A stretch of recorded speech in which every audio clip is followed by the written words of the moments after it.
इस वीडियो में हम समझेंगे ग्रेविटेशन और ग्रेविटेशनल फोर्स। जैसा कि हम जानते हैं, मून हमारी अर्थ के अराउंड रिवॉल्व करता है और हमारी अर्थ सन के अराउंड रिवॉल्व करती है।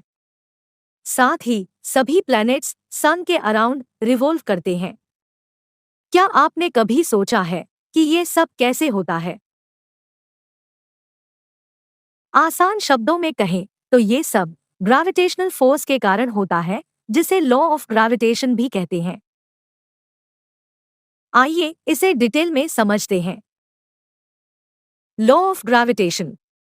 According to this law, every body in the universe attract another body in the universe.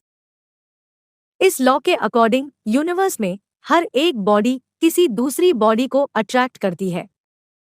साथ ही किसी भी दो बॉडीज के बीच लगने वाला फोर्स उन दोनों बॉडी मास के प्रोडक्ट के प्रोपोर्शनल होता है और उनके बीच के डिस्टेंस के इन्वर्सली प्रोपोर्शनल होता है। इक्वेशन में m1 बॉडी A और m2 बॉडी B का मास है। इस इक्वेशन को सिंप्लीफाई करने पर हमें कांस्टेंट मिलता है, जिसे हम यूनिवर्सल ग्रेविटेशनल कांस्टेंट कहते हैं। इस कांस्टेंट को G से डिनोट करते हैं। इस लॉ को यूनिवर्सल लॉ ऑफ ग्रेविटेशन के नाम से भी जाना जाता है और इस फोर्स को ग्रेविटेशनल फोर्स कहा जाता है। आइए इस लॉ को एक सिंपल एग्जाम्पल से समझते हैं। मान लीजिए कि एक बॉल को ऊपर की ओर फेंका जाता है। ये बॉल एक सर्टेन हाइट पर पहुंचता है, फिर नीचे गिरने लगता है। ऐसा इसलिए होता है क्योंकि अर्थ और बॉल के बीच ग्रेविटेशनल फोर्स लगता है। एनिमेशन में हम देखते हैं कि बॉल का साइज अर्थ के कंपैरिजन में बहुत स्मॉल होता है, जिससे अर्थ का ग्रेविटेशनल फोर्स बॉल को अपनी तरफ अट्रैक्ट करता है।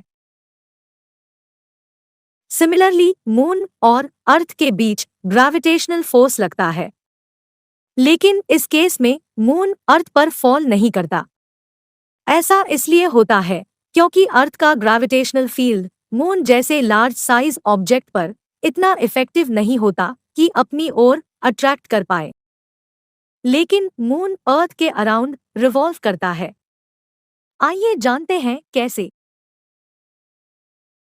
मान लीजिए कि मून एक स्ट्रेट लाइन पे मूव कर रहा है, जो कि इनर्शिया फोर्स के कारण है। मून की वेलोसिटी कांस्टेंट रहती है जब तक कि कोई एक्सटर्नल फोर्स उस पे एक्ट नहीं करता। जब मून अर्थ की ग्रेविटेशनल फील्ड में आता है, तब अर्थ का ग्रेविटेशनल फोर्स अपनी तरफ पुल करता है। मून का इनर्शिया फोर्स और अर्थ का ग्रेविटेशनल पुल कंबाइन करके एक न्यू फोर्स क्रिएट करते हैं, जो सेंट्रीपेटल फोर्स होता है। इस सेंट्रीपेटल फोर्स के कारण मून अर्थ के अराउंड रिवॉल्व करता है और यही फिनोमिनन बाकी सभी प्लैनेट्स और सन के बिटवीन होता है। Thanks for watching. अगर आपको हमारा ये वीडियो अच्छा लगा तो ऐसे ही और वीडियो देखने के लिए चैनल को सब्सक्राइब करें, वीडियो को शेयर और लाइक करें। तो मिलते हैं नेक्स्ट वीडियो में।